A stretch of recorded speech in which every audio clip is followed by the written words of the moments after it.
Hello, everyone. Welcome to today's Wellness TV. My name is Alicia Henty, and I'm the manager of the Employee Wellness Program. And today I'm going to be doing the presentation, Mindful Meditation for the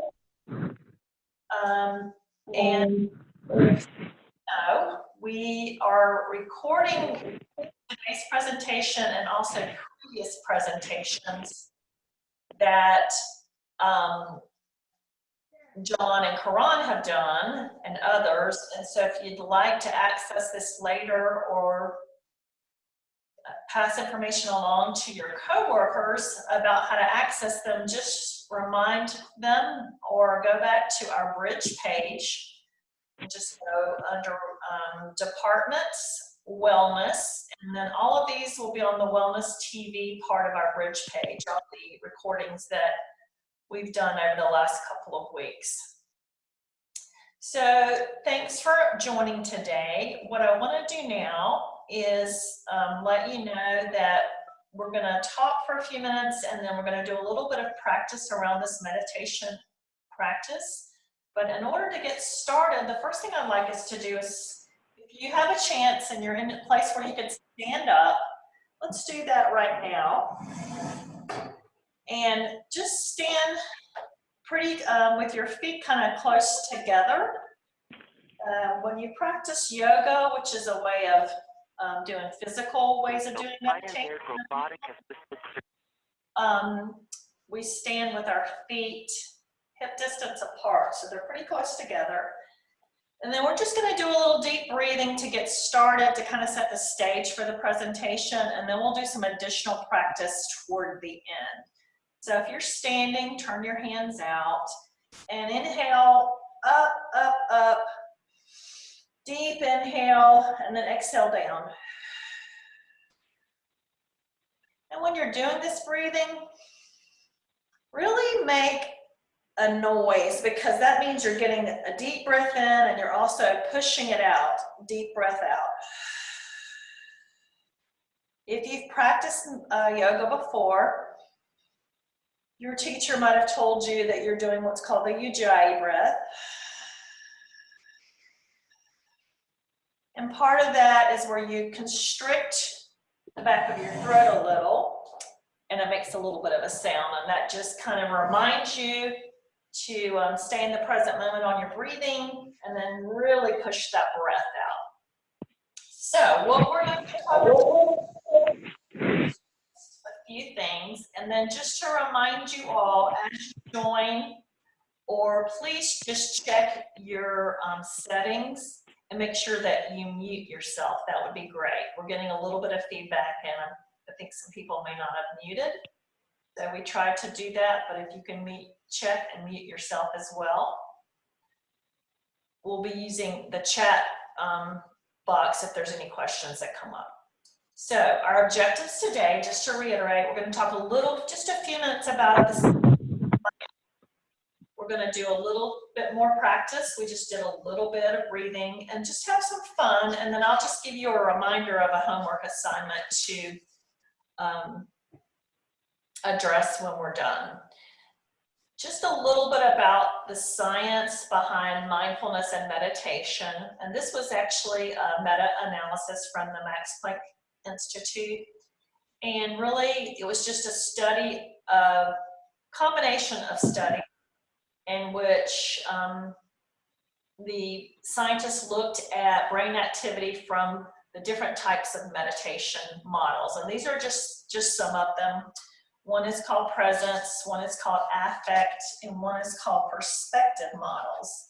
And what the results were from this meta-analysis was basically showing that this practice that we're going to talk about today and that we're going to do, and specific ones, can also change your brain. So the point I'm trying to make with the science is that as you learn to meditate and practice the mindfulness part of the meditation, you actually will see changes in your brain. Just like when we've been teaching you about exercise, or we've been doing little exercise groups with you as you build your muscles, as you do, for example, as you do bicep curls.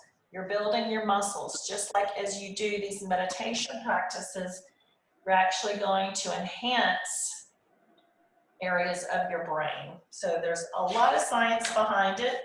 And then just a little bit more around some of the science. So here are a couple of other studies that were done, and there's a lot of them out there in the literature.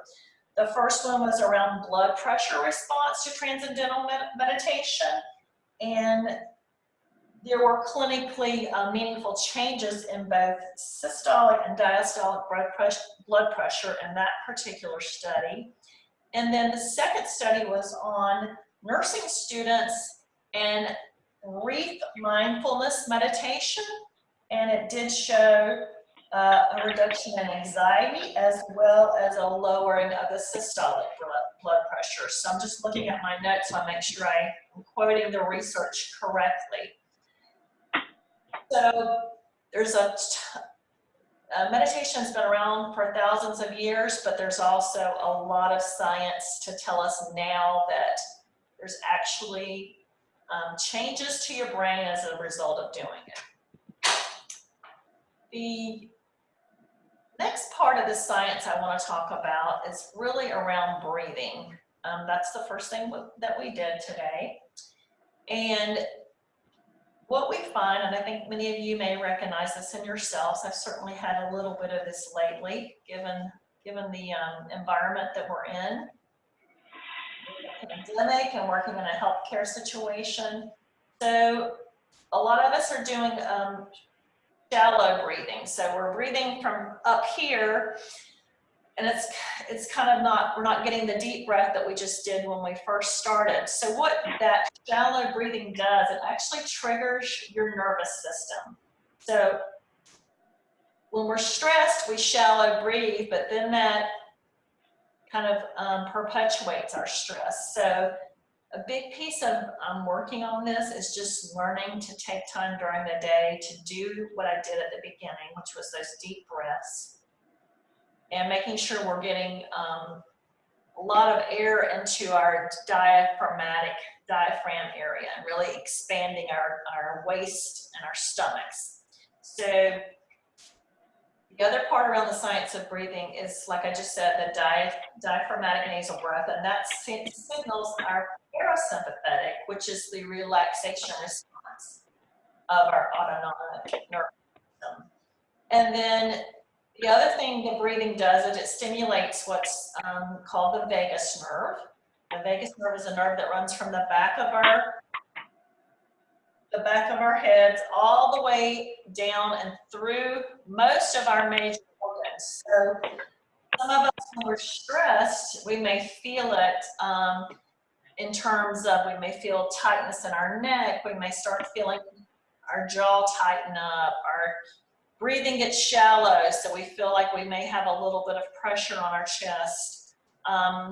For me, one of my stress signals is I have my stomach hurts, or I get a real knot in my stomach. So when I'm really stressed, I'll automatically start feeling a knot in my stomach. So as you practice this diaphragmatic breath, it actually stimulates that vagus nerve to, for lack of a better term, relax the nervous system, that nerve that runs through our bodies, and helps then not have us to have these physical symptoms that we feel, and helps kind of reset our nervous system is basically what I'm trying to say here, without getting too much into the science of it. But it's kind of interesting to know that that breathing does stimulate that nerve. So what is mindfulness? We want to get into a definition of it. Mindfulness is really a way in which we hold and orient our attention. So that's kind of a real basic way to look at it, because as humans, part of the human condition is we're distracted a lot. Obviously, we have the most sophisticated brains, and so because of the way our brains are very sophisticated and highly wired, we can be very distracted. So one of the parts of this practice is the breathing, and then just holding and orienting our attention in that present moment. So I'm going to throw out a question, and you don't have to respond on the chat, but I just want you to begin thinking about it, and perhaps maybe you write down your answers for yourself. So where do you think you would locate your present moment experience? In other words, where does your experience live? Where do you experience the present moment? Where do we experience the present moment? How can we experience the present moment? So think about that for a minute. And if any of you wrote down or thought, I experience the present moment in my body, you get the gold star for today. The present moment experience is not in our minds with all the distraction that's going on, with what happened this morning, or what we're thinking about that may happen this afternoon or this evening, or in a week from now, or what if the coronavirus, I get exposed, the what ifs, which is the future. That is all outside of our body, it's just in our mind. So in terms of mindfulness and being present, the way we can do that is within our bodies, and we'll talk a little bit more about that. So this is a good definition. A lot of times when you read about mindfulness, you often see this particular definition quoted. So what mindfulness is, it's simply being aware of what is happening right now without wishing it were different, enjoying the pleasant without holding on when it changes, which it will, and being with the unpleasant without fearing it will always be this way, which it won't. So it's just a way of orienting our attention, not thinking about the past or future, but just being in the present moment. So just to kind of reiterate the definition, we have mindfulness and we have mindful awareness when we deliberately attend to the present moment experience. And this is the other part, is the curiosity, openness, and acceptance. So if we are feeling some of those physical symptoms related to our stress, like my mouth is dry right now and I'm probably a little bit anxious doing the presentation, but I'm also talking a lot, so I just need lots of water. The curiosity, openness, and acceptance. So that is where we just take a moment and kind of bring ourselves back into our bodies, recognizing where we're getting triggered with our stress. So if I feel my stomach starting to get into a knot, and I'm so busy running from one thing to another, answering a phone call, doing an email, preparing a presentation, talking to my staff, organizing, and that's how my job has been very much at that pace the last few weeks particularly. And then I'm sitting at my desk and then I'm like, oh, my stomach is not feeling well, or my jaw feels tight, or my shoulders feel tense. Then that curiosity around what I'm feeling is a way to bring yourself back to that present moment and just be open and curious about it, not judging yourself, because that's a key part of another part of this teaching today, is not judging yourself if you can't do these practices the way I'm talking about them, or beating yourself up because you're distracted and you can't just focus on the present moment. That's fine. We're all going to drift off. If you're in a meditation or you're in a yoga class or you're following a meditation practice with an app, you're all going to get distracted because you're going to supposedly be doing breathing or yoga or whatever it might be, and then your mind is going to be elsewhere. Oh, I've got to be at a meeting, or I've got to take care of this, or I'm worried about my kids. Are they getting their schoolwork done? I mean, we've all got those same kinds of things going on. So the practice is to also not judge yourself if you can't do it very well and you are distracted, which we all are. So just to reiterate, it's a practice mindfulness of attention, intention, and attitude. And so it's that bringing attention back to your body, to the present moment, and intending to do that, and just reminding yourself, let me let go of my worries for just a moment and just ground myself in whatever works for you. So we'll talk a little bit more about that, some different things you can do. And then as you work through your own personal practice, then you find out what works better for you. And here's a good example about this. I teach yoga now, where our classes are on pause, obviously. But I've been doing yoga on and off for a number of years. And I think the first yoga class I did was probably almost 30 years ago, because I'm dating myself. Everything is like 30 years ago. So the first time I went to a yoga class, I literally hated it. I did not understand what I was doing. I felt uncomfortable. I felt like I didn't know what to do with the people in the room. And then the teacher made the participants rub each other on the neck, and that made me uncomfortable. So it was really funny. So you may find you try a practice and you feel uncomfortable. And if that's the case, then you do something different. Now I teach yoga, and now I love to go to yoga classes and have other people teach me, and I don't worry about, am I doing this right? I'm just trying to be in the moment, practice my mindfulness, and then of course in yoga get some physical, build some physical strength and activity.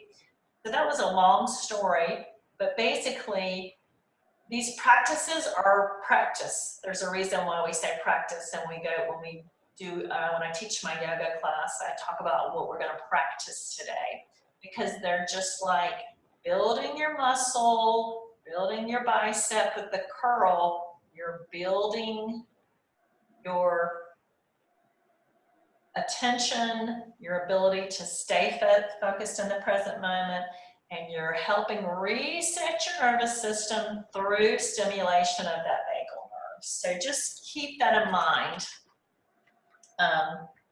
That's what's really important, is to find something that works for you.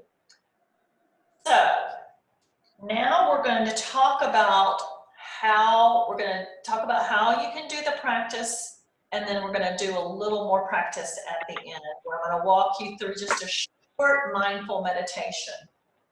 But I wanted to show you some apps, and what you can see is several of them up on the screen.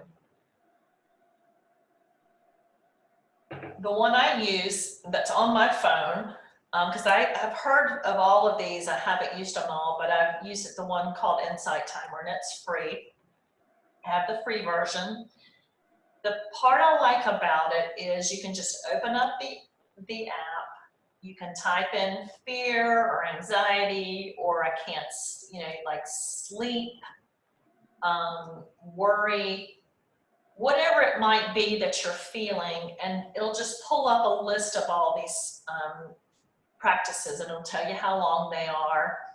And what you're going to find, if you do want to start with an app, which I think is a great way to start, because sometimes if you don't know how to practice or what works well for you, having a teacher guide you through it is a great way to start. And doing it before you go to bed is another great way to start. So what you'll find is that you'll listen to one of the practices, and the teacher their voice doesn't sit right with you, or you don't understand what they're saying, or it just doesn't make sense. And then you just find me try another one. And so what I do is when I try one and I find one that I really like, then you can just hit the button and make it one of your favorites, and then you can pull it up on your phone. And often when I teach yoga, I found one that's a body scan. And so at the end of our yoga class, when we're doing our Shavasana, we turn on the app and we listen to the teacher walk us through a body scan from our toes all the way to the top of our head. And it's just a deep relaxation for like 8 minutes. And at the end, we all just feel so great and relaxed and feel like, oh, now tonight we're gonna sleep better. So try one of these apps out, and don't feel bad if you listen to one and you just like, I don't get this, I don't like it. That's okay, because you're gonna find what works for you. Some people, when they practice their meditation, particularly healthcare workers, some of them use their hand washing or their hand hygiene as their trigger to be mindful and bring themselves back to the present moment. So if we're all doing a ton of hand washing right now, right? So as you're washing your hands, try to be more intentional about noticing the physical sensations and not drifting off thinking about you got to hurry up and get those hands washed because you got to go on to your next task. So being hand washing, noticing the physical sensations, hearing the sound of the water, that is meditation. And so you can meditate when you wash your hands. Isn't that great? I just love it.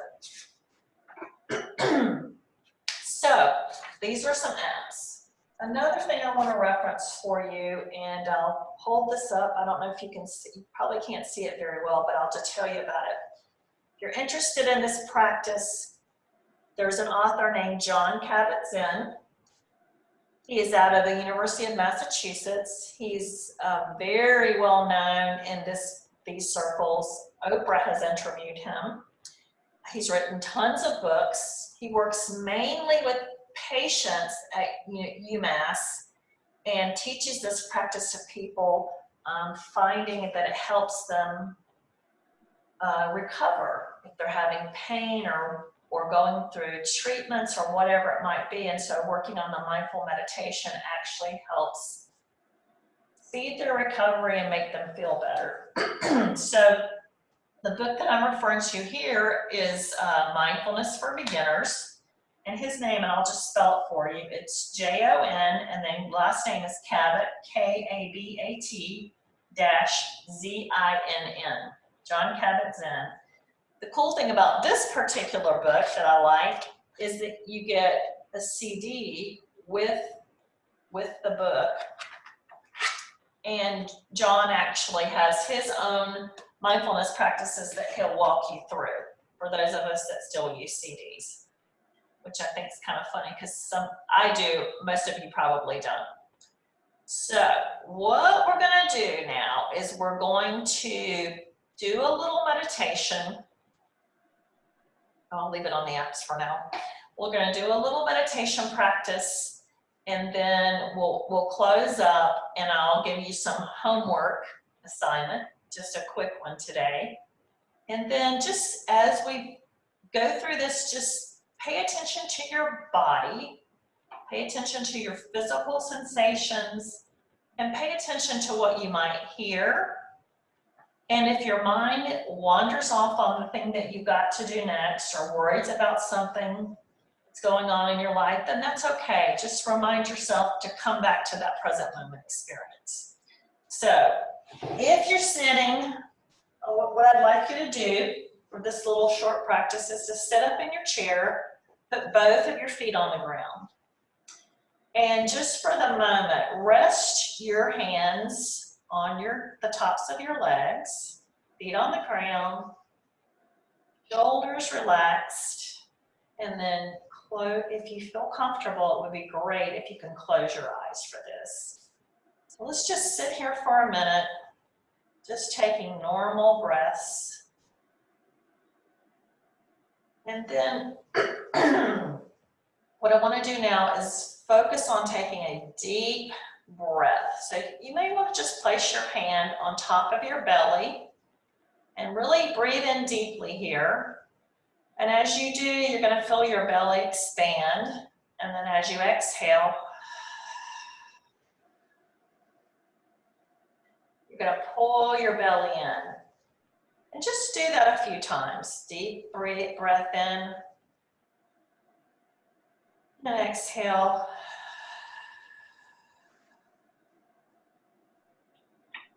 Just think about this practice and visualize maybe if you remember, if you have children or you've noticed babies when they sleep, their little bellies really raise up when they inhale and they really contract when they exhale. The babies are doing those deep belly breaths.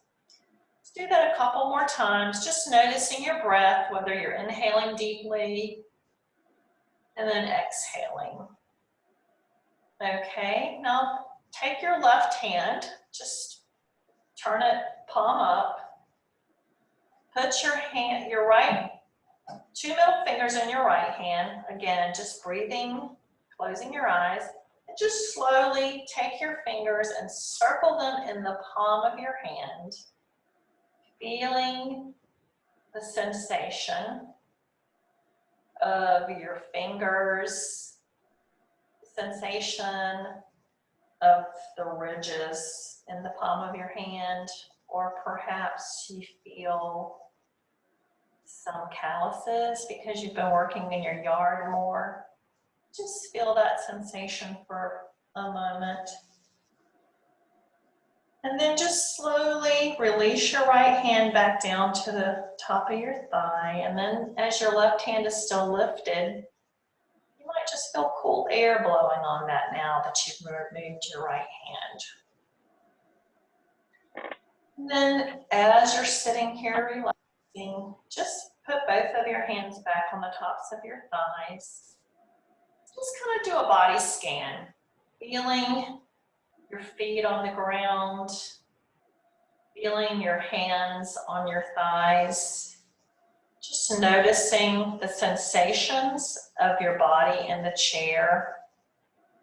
Noticing if you do feel some of those tensions we talked about earlier in your jaw or in your neck or your head, or maybe your stomach feels tight. And just bringing a little attention to that area of your body and just breathing through it. And as you notice it, just be open and curious and say, I might be feeling some anxiety right now and it's causing my neck to be tight. And that's okay. And just breathe through it. And a few more deep breaths, inhaling, exhaling. One more time, inhale. And exhale.